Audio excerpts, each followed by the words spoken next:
Hi everyone. तो आज मैं पढ़ाने जा रही हूँ आप सबको एबल टू का यूज़। देखिए, ये भी बहुत अहम रोल प्ले करता है हमारी स्पोकन इंग्लिश में। और इसका जो मीनिंग है, ये कहाँ यूज़ होता है, जहाँ पर हम किसी काम में सक्षम, सामर्थ्य या कैपेबिलिटी या कैपेसिटी को बताते हैं। यानी कोई पर्सन अपनी किसी योग्यता के बारे में बताता है, तो वहाँ पर इसका यूज़ होता है। तो आइए देखते हैं कि कैसे यूज़ करते हैं और कैसे काम करता है ये। तो देखिए, ये हमें हमें सेंटेंसेस जो हैं वो ये बताते हैं कि कोई सक्षम है, सामर्थ है, किसी में योग्यता है किसी काम को करने की। तो इसका जो फॉर्मूला है वो होता है कि सब्जेक्ट और हेल्पिंग वर्ब, यानी सब्जेक्ट के बाद हेल्पिंग वर्ब लगाई जाती है। और ये देखिए, पास्ट, प्रेजेंट, फ्यूचर तीनों टेंसेस में यूज हो जाता है। इसके नेगेटिव भी बनते हैं, इंटरोगेटिव सेंटेंस भी बनते हैं। तो पास्ट की, सॉरी, प्रेजेंट की अगर बात करें तो इज, एम, आर ले लेगा, और पास्ट में वॉज वर, और फ्यूचर में विल बी, शैल भी लगेगा। तो सब्जेक्ट प्लस हेल्पिंग वर्ब, आप जो भी चाहें हेल्पिंग वर्ब ले सकते हैं, प्रेजेंट की, पास्ट की, फ्यूचर की। तो उसके बाद एबल टू और वर्ब की फर्स्ट फॉर्म। तो ये हमारा फॉर्मूला है, या आप इसे स्ट्रक्चर भी कह सकते हैं। इसी स्ट्रक्चर में हम सेंटेंस की फ्रेमिंग करेंगे। और ये सेंटेंस देखिए, स्पोकन में इनका बहुत अच्छा रोल होता है। ये बहुत अच्छा रोल प्ले करते हैं और हमारी लैंग्वेज को थोड़ा अट्रैक्टिव बनाते हैं। और कैन भी इसके सिमिलर ही है, बट थोड़ा सा डिफरेंस होता है सेंटेंसेस में, जो अभी आगे मैं क्लियर करूँगी। तो अभी आप ये फॉर्मूला देखिए कि ये फॉर्मूला या स्ट्रक्चर कैसे काम करेगा। तो एक सेंटेंस मैं लिखने जा रही हूँ हिंदी का, फिर आपको समझाती हूँ। मैं पढ़ाने में सक्षम हूँ, यानी कि मैं पढ़ा सकती हूँ, या मैं पढ़ा लेती हूँ, या मैं पढ़ा सकी। तो मतलब सेंटेंस से आपको ये शो हो रहा है कि मेरी कोई एबिलिटी है, कोई कैपेसिटी है कुछ कर लेने की, यानी मैं पढ़ा लेती हूँ, मुझे पढ़ाना आता है। ठीक है, तो ये सेंटेंस देखिए, मैंने इंडेफिनिट का बनाया है। इसमें इज, एम, आर का यूज होगा।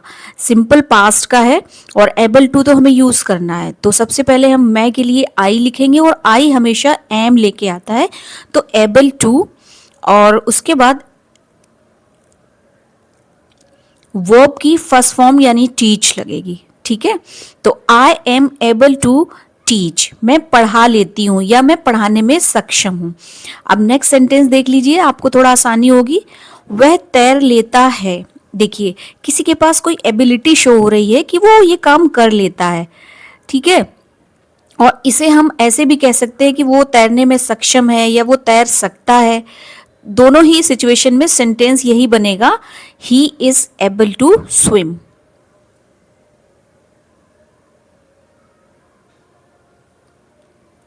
ऐसे ही मज़ेदार यूजेस पढ़ने के लिए आप मेरे चैनल को सब्सक्राइब कर सकते हैं, और ऑलरेडी सब्सक्राइब्ड है तो लाइक, शेयर करें और कमेंट्स करके मुझे ज़रूर बताएं कि मेरा आपको वे ऑफ टीचिंग जो स्टाइल है वो कैसा लगता है। तो मुझे बड़ी खुशी होगी। तो आइए देखिए, अब मैं आपको एक हिंदी का सेंटेंस और बताने जा रही हूँ, और वो कैसे।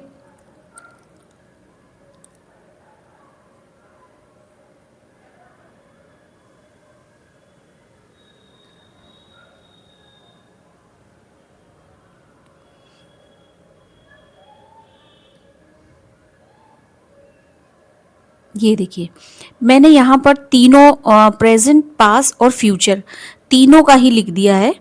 तो आपको कैसे करना है, देखिए sentence.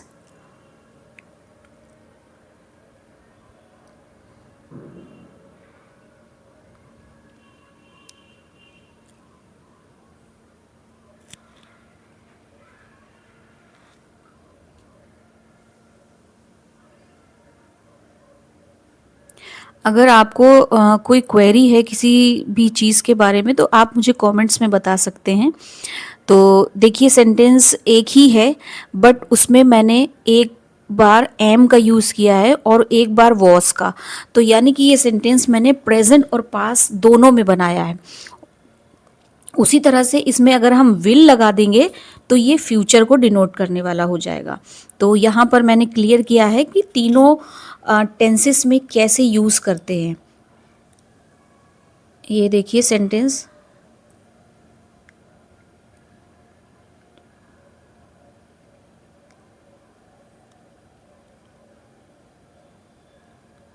I will be able to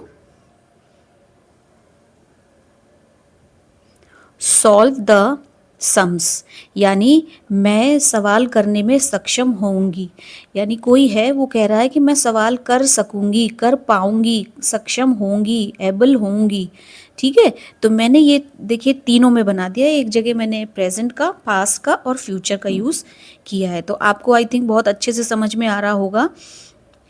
फिर भी कोई क्वेरी है तो आप कमेंट्स बॉक्स में मुझे मैसेज कर सकते हैं और बता सकते हैं कि आपको कहाँ पर दिक्कत आ रही है।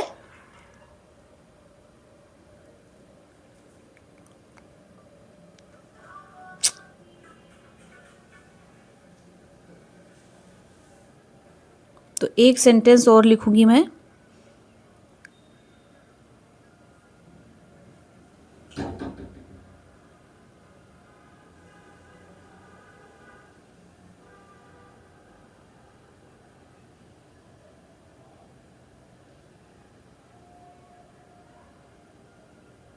मम्मी पापा कब आएंगे?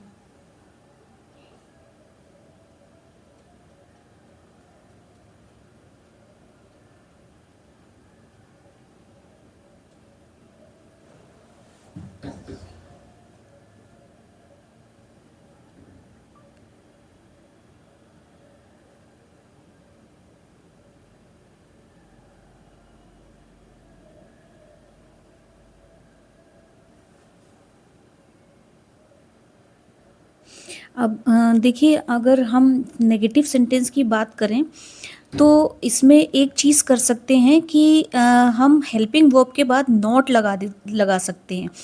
लेकिन हम इसमें क्या करेंगे, एबल की जगह अनएबल का यूज़ करेंगे। यानी एबल का मतलब तो होता है कि कैपेसिटी डू समथिंग, आप करने योग्य हैं, कैपेसिटी है, कैपेबिलिटी है। लेकिन जब इसको अन लगा देते हैं तो ये इसका ऑपोजिट बन जाता है, यानी अनेबल, यानी अयोग्य है, असक्षम है, असमर्थ है। तो वही मैं सेंटेंस में बता रही हूँ कि जब सेंटेंस को नेगेटिव बनाना है तो क्या करेंगे, हम एबल टू की जगह अनएबल टू का यूज़ कर देंगे।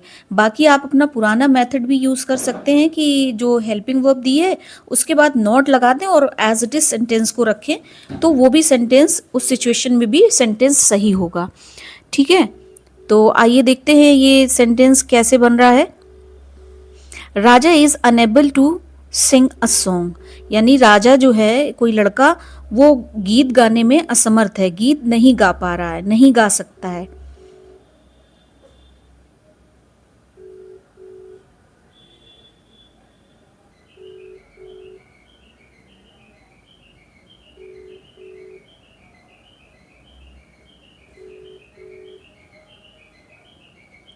अब इसी सेंटेंस को मैं इंटेरोगेटिव फॉर्म में चेंज करती हूँ। देखिए, कोई भी जो सेंटेंस होता है, पहले तो हम टेंस की बात करते हैं, फिर उसके बाद सेंटेंस आ जाते हैं। तो कोई भी सेंटेंस जो है वो पहले नेगेटिव, फिर इंटेरोगेटिव और फिर अफर्मेटिव, तीनों फॉर्म्स में बनते हैं। तो वही मैं इंटेरोगेटिव सेंटेंस बना रही हूँ। तो आप प्लीज़ ध्यान से देखिएगा, जब भी आपको समझ में आएगा।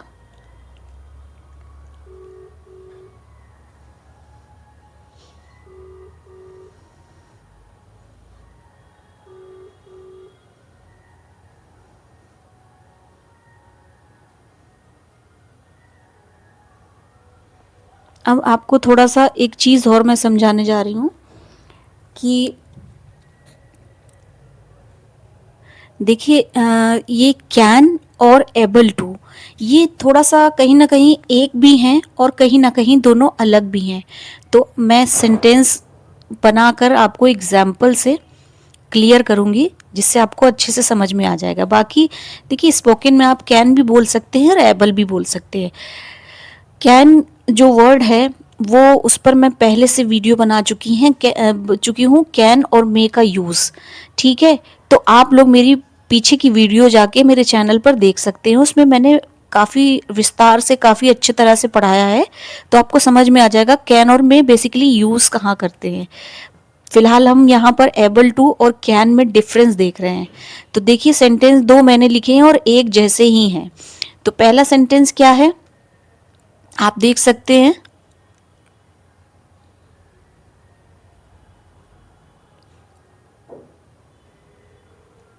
पहला सेंटेंस है मैं पढ़ा सकती हूँ, यानी कि जो सकती यानी कैन है वो एक तो परमिशन के लिए यूज होता है, ठीक है, इनफॉर्मल परमिशन। इस पर भी मैंने बहुत अच्छा वीडियो बनाया है, प्लीज चेक कर लीजिएगा आप।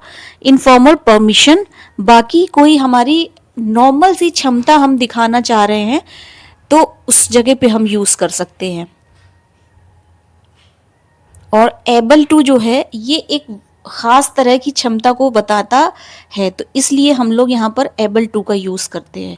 आपको सेंटेंस आई थिंक क्लियर हो रहा होगा कि दोनों सेंटेंसेस में डिफरेंस देखिए, हिंदी का सेंटेंस पढ़ के भी आपको डिफरेंस का पता चल ही रहा होगा। बाकी मैं इसकी इंग्लिश बना देती हूँ। और एबल टू देखिए कहाँ यूज होता है, एक खास तरह की कैपेबिलिटी या कैपेसिटी को बताता है। लेकिन कैन क्या है, परमिशन और एक नॉर्मल तरीका है, वे है अपनी बात को कहने का, वो भी क्षमता को ही बताता है कैन भी, बट थोड़ा सा डिफरेंस है जो आप सेंटेंस से समझ सकते हैं। बाकी आपको ये वीडियो कैसी लगी आप मुझे कमेंट्स में ज़रूर बताएं। अगर कोई क्वेरी है तो आप मुझे मैसेज कर सकते हैं और मेरे चैनल को सब्सक्राइब कर लें जो नए हैं, और जिन्होंने कर रखा है वो लाइक शेयर सब्सक्राइब करें और बेल आइकन को भी प्रेस कर ले, जो लेटेस्ट वीडियो की नोटिफिकेशन है वो आप तक पहुंच पाए और आप कोई भी वीडियो को मिस ना करें। तो आज का ये टॉपिक जो था एबल टू और अनेबल टू फिनिश होता है। बाकी मिलते हैं नेक्स्ट वीडियो में, तब तक के लिए टाटा बाय बाय।